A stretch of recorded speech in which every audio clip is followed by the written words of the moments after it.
possível apoiar essa guerra. Então a pergunta é, por que isso está acontecendo? Por que os Estados Unidos estão caminhando para uma economia de guerra? Por que os democratas apoiam tanto essa guerra?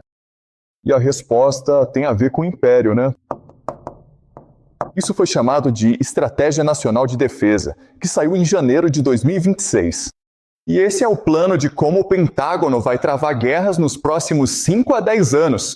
Essa é a estratégia por trás da guerra do Irã. Certo, então o que vamos fazer é ler juntos algumas partes para analisar como os americanos vão planejar sua estratégia em relação ao mundo daqui para frente. Ok, Avery. Você pode me ajudar a ler, por favor? Obrigado. Por muito tempo, os Estados Unidos, o governo negligenciou, até mesmo rejeitou, colocar os americanos e seus interesses concretos em primeiro lugar. Administrações anteriores desperdiçaram nossas vantagens militares e as vidas, boa vontade e recursos do nosso povo em projetos grandiosos de construção de nações e promessas autoelogiosas de defender abstrações como a ordem internacional baseada em regras. Esses líderes do passado negligenciaram e muitas vezes até minaram ativamente o espírito guerreiro dos nossos combatentes e o papel central e insubstituível das nossas forças armadas, lutar, vencer e assim dissuadir as guerras. Isso realmente importava para o nosso povo. Consequentemente, o presidente Trump assumiu o cargo com o país à beira de guerras desastrosas para as quais não estávamos preparados.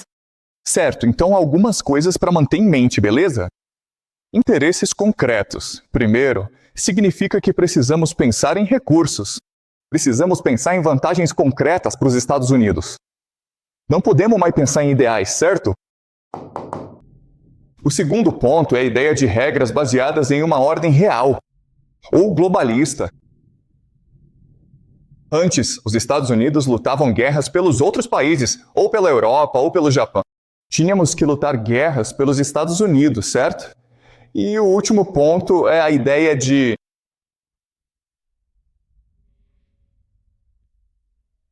minar o nosso ethos guerreiro. Certo, minar o nosso ethos guerreiro. O que isso significa é que antes os Estados Unidos eram fundados por regras demais, o que eles chamam de regras de engajamento. Ou, basicamente, evitar crimes de guerra. Você não podia matar civis. Você precisava de permissão das Nações Unidas para entrar em guerra. E o que isso quer dizer é, tipo, dane-se. Que se dane as regras de engajamento? Só devemos lutar guerras para vencer guerra. Isso significa que matamos quantas pessoas forem necessárias. Isso significa que faremos tudo o que for necessário para vencer as guerras, ok? Então é isso que o primeiro parágrafo está dizendo aqui. É uma nova visão do poder americano. Antes, tudo se resumia a ideias. Agora a questão são os interesses. Antes, tratava-se de globalização. Agora, o foco é a América em primeiro lugar. Antes, tudo se resumia às regras de engajamento. Agora, trata-se da ética da guerra, ok? Por favor, continue lendo, Irene. O presidente Trump mudou isso de forma decisiva, colocando corajosamente os americanos em primeiro lugar para realmente tornar a América grande novamente. Sob sua liderança, os Estados Unidos possuem as forças armadas mais fortes, letais e capazes do mundo. Na verdade, as forças armadas mais poderosas que este mundo já viu. O departamento não se deixará mais distrair por intervencionismo, guerras intermináveis, mudanças de regime e reconstrução nacional. Em vez disso, colocaremos em primeiro lugar os interesses práticos e concretos do nosso povo. Apoiaremos uma política de paz real através da força. Seremos a espada e o escudo para dissuadir a guerra com o objetivo da paz, mas estaremos prontos para lutar e vencer as guerras necessárias da nação se formos convocados. Ok. Certo, tudo bem. Portanto, a frase importante aqui é: apoiaremos uma política de paz real através da força. Isso significa que seremos tão poderosos, tão invencíveis, tão destemidos, que instilaremos medo em outros. Eles ficarão com tanto medo de lutar contra nós e por isso teremos paz, entendeu? Portanto, trata-se da ideia de hegemonia. Paz através da força. Paz através do poder. Precisamos demonstrar que somos invencíveis. Quando as pessoas têm medo de nós, é aí que elas nos obedecem. Quando as pessoas nos obedecem, é aí que temos paz, certo? Isso não significa isolacionismo. Pelo contrário, significa uma abordagem focada e genuinamente estratégica diante das ameaças que nossa nação enfrenta e de como melhor administrá-las. Essa abordagem se baseia em um realismo flexível e prático, que observa o mundo de forma realista, o que é essencial para defender os interesses dos americanos. Como a estratégia de segurança nacional articula, essa é a abordagem de bom senso que o presidente Trump defendeu. Certo, tudo bem. Então, isso não significa isolacionismo. Trata-se de como melhor administrar essas ameaças. A ideia aqui é que antes os Estados Unidos estavam se envolvendo em guerras demais no exterior. Estava muito espalhada. Agora, os Estados Unidos vão se concentrar em manter e proteger seus interesses estratégicos centrais. Isso significa dividir para conquistar, certo? Dividir para conquistar, dividir para governar. Certo, vou explicar isso conforme avançamos. Beleza, então esses são os 4 interesses estratégicos dos Estados Unidos, ok? Você pode ler para mim? Vamos defender o território nacional e garantir que nossos interesses no hemisfério ocidental estejam protegidos. Vamos dissuadir a China e o Indo-Pacífico por meio da força, não da confrontação. Vamos aumentar a divisão de responsabilidades com aliados e parceiros ao redor do mundo e vamos reconstruir a base industrial de defesa dos estados, como parte do renascimento da indústria americana promovido pelo presidente, algo que acontece uma vez a cada século. Certo, então é isso, beleza? Esse é o plano daqui para frente. E já estamos vendo que os americanos estão fazendo isso. Beleza, então a gente constrói a base industrial de defesa do ZEU, que basicamente significa fábricas e recursos, certo? Garantindo que os Estados Unidos se tornem o arsenal da democracia. Suas fábricas produzem todas as armas que a América precisa para proteger seus interesses, assim como proteger seus aliados. Vamos aumentar a divisão de responsabilidades com aliados e parceiros ao redor do mundo, beleza? Isso basicamente significa que, de agora em diante, não somos amigos. De agora em diante, nós somos o chefe e você faz o que a gente mandar, beleza? De agora em diante, vamos ordenar que Japão, Coreia do Sul, Europa, OTAN façam o que for necessário para proteger o nosso poder. E eles devem nos seguir. Basicamente, um sistema de crédito de vassalagem. Esse é o número 2. O número 3 é que vamos dissuadir a China no Indo-Pacífico através da força, não da confrontação. Não queremos destruir a China. Não queremos machucar a China. Mas precisamos que a China nos obedeça. E a maneira de fazer isso é conter a China, estrangulando economicamente o país. E também promovendo o Japão, certo? Então, no futuro, China e Japão vão se equilibrar mutuamente, e isso nos permite governar sobre eles, certo? No futuro, nós, americanos, vamos vender recursos, armas e financiamento tanto para a China quanto para o Japão, enquanto eles competem entre si no leste asiático. É assim que vamos conter a China. E então a ideia é que vamos defender a pátria e garantir que nossos interesses no hemisfério ocidental estejam protegidos. Ok, basicamente isso significa que o hemisfério ocidental pertence à América. Vamos fazer o que quisermos no hemisfério ocidental. Se você quiser vir para o hemisfério ocidental, precisa da nossa permissão. Se você, China ou Rússia, quiser entrar no hemisfério ocidental, tem que pedir nossa permissão. Você tem que nos pagar um imposto. Ok, isso é realmente importante. Defender a pátria. Defender a pátria significa basicamente um estado policial. Antes, a América era livre demais e, portanto, fraca demais. Um exemplo disso é a Guerra do Vietnã. Se a guerra não foi perdida no Vietnã, foi perdida em casa, porque havia gente demais, jovens demais protestando nas ruas, rebeldes demais.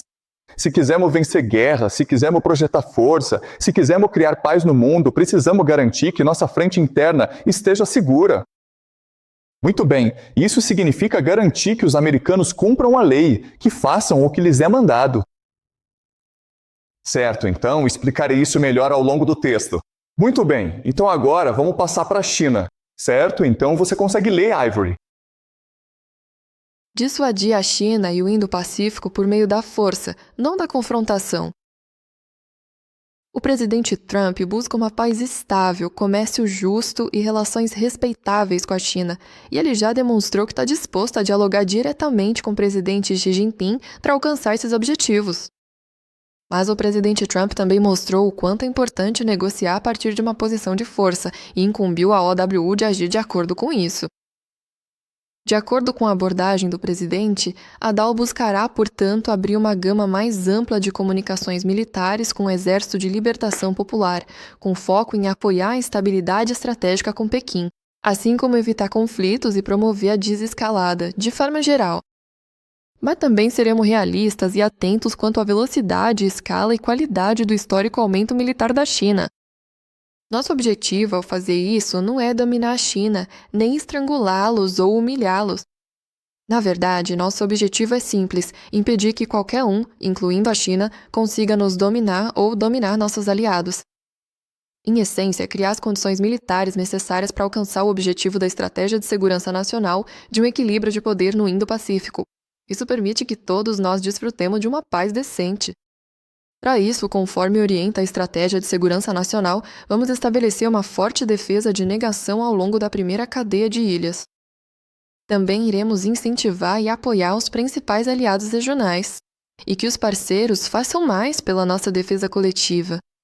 Ao fazê-lo, reforçaremos a dissuasão pela negação, para que todas as nações reconheçam que seus interesses são melhor atendidos por meio da paz e da moderação. Este é um plano muito claro. Isso significa que vamos negociar com a China, seremos amigos, mas a partir de uma posição de força. O que isso implica? Primeiro de tudo, significa que vamos impor um embargo à China. Ok, por que você está embargando a China? Através da primeira cadeia de ilha. A primeira cadeia de ilhas é Japão, Taiwan, Filipinas. Então, se você embarga a China, isso significa que a China não pode acessar o Estreito de Malaca, que fornece à China 80% de suas necessidades energéticas. E assim, se você embarga a China não tem escolha a não ser obedecer você. Você está negociando a partir de uma posição de força. Outra coisa é que vamos capacitar aliados regionais importantes.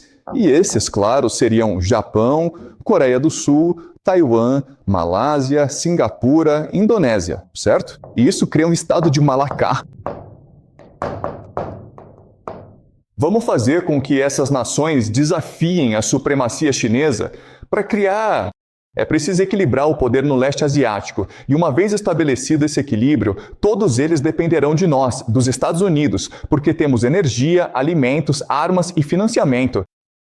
Ok, então, novamente, se você lê isso, ficará muito, muito claro o que os Estados Unidos querem fazer, e eles já estão fazendo.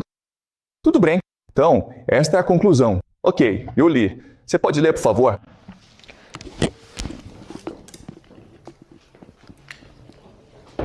Tirando nossa nação do precipício de uma guerra mundial há apenas um ano, o presidente Trump agora está conduzindo nosso país para uma nova era de ouro, definida por colocar os americanos em primeiro lugar de uma forma sensata, pragmática e concreta. Não desperdiçaremos mais a vontade, os recursos e até as vidas dos americanos em aventuras tolas e grandiosas no exterior. Mas não vamos recuar.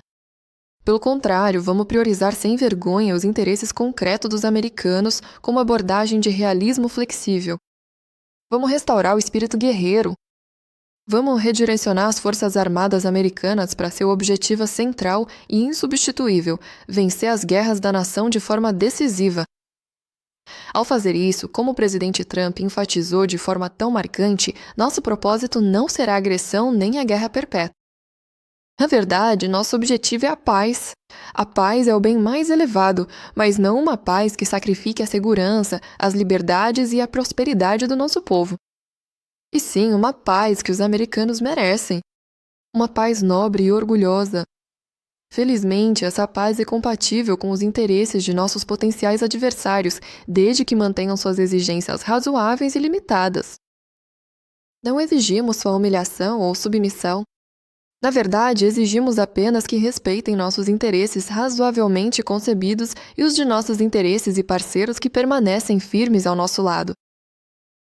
Se todos nós pudermos reconhecer isso, podemos alcançar um equilíbrio de poder flexível e sustentável entre nós e a paz.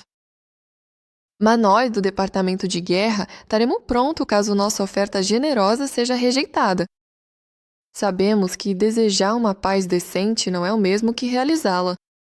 Assim, se nossos potenciais adversários forem imprudentes o suficiente para rejeitar nossas iniciativas pacíficas e optarem pelo conflito, as Forças Armadas dos Estados Unidos estarão prontas para lutar e vencer as guerras da nação de uma forma que faça sentido para os americanos.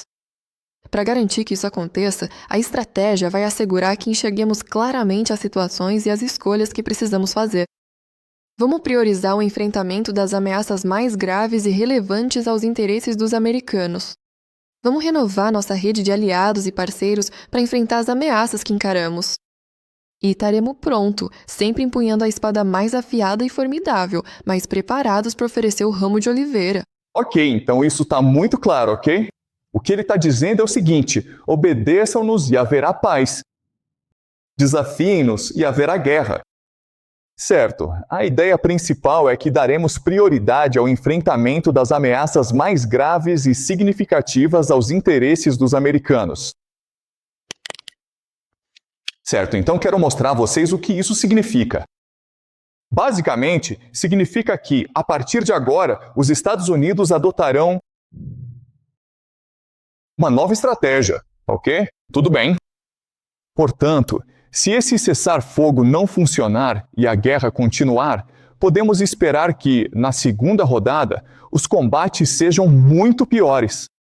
Ok? Assim, os americanos começarão a atacar infraestruturas civis, incluindo pontes, universidades, reservatórios, centrais elétricas e usinas de dessalinização. Basicamente, isso destruirá a capacidade do Irã de ser um Estado-nação. Em resposta, os iranianos podem destruir muito mais infraestrutura energética. Então, o que foi feito agora foi basicamente fechar o Estreito de Hormuz, mas também é possível fechar o Mar Vermelho. E também pode atacar oleodutos de gás natural. Basicamente, pode tirar de operação 1/3 do suprimento de energia do mundo, e isso, claro, causaria uma depressão econômica. Infelizmente, a Estratégia de Segurança Nacional dos Estados Unidos realmente não se importa com isso. Se você lê a Estratégia de Segurança Nacional, eles já consideraram esse cenário e realmente não se importam. Então, a ideia é priorizar os interesses estratégicos. E o que isso basicamente significa é que os Estados Unidos têm a maior marinha do mundo. Nem chega nem perto. E assim, tudo que eles fazem é controlar os pontos de estrangulamento do mundo. E o mundo precisa se curvar à vontade dos Estados Unidos. Isso não faz sentido. Se você vai comercializar, então precisa depender da generosidade americana. Certo. Então o que já está acontecendo é que essa área está sendo fechada. Mas os Estados Unidos também tomaram medidas para fechar outras áreas. Então os Estados Unidos estão exercendo mais controle sobre o Canal do Panamá. Certo, basicamente o hemisfério ocidental.